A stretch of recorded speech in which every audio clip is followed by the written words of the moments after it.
Ang mabuting balita ng Panginoon ayon kay San Marcos.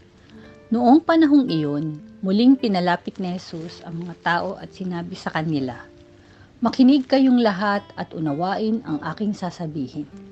Hindi ang pumapasok sa bibig ng tao ang nakapagpaparumi sa kanya sa mata ng Diyos, kundi ang mga nagmumula sa kanya, ang mga may pandinig ay makinig."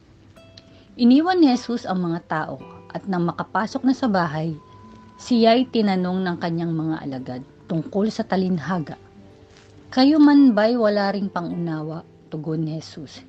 "Hindi ba ninyo alam na hindi nakapagpaparumi sa tao ang kinakain niya, sapagkat hindi naman pumapasok iyon sa kanyang puso, kundi sa tiyan, at pagkatapos ay dinudumi?" Sa pagsasabi nito ay para nang ipinahayag ni Jesus na maaring kanin ang lahat ng pagkain. Nagpatuloy siya sa pagsasalita.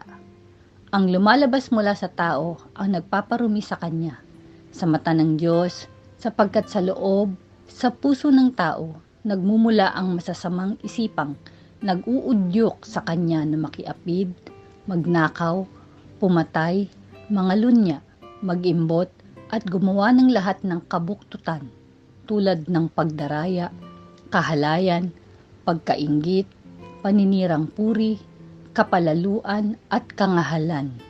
Ang lahat ng ito ay nanggagaling sa puso ng tao at siyang nagpaparumi sa kanya. Ang mabuting balita ng Panginoon.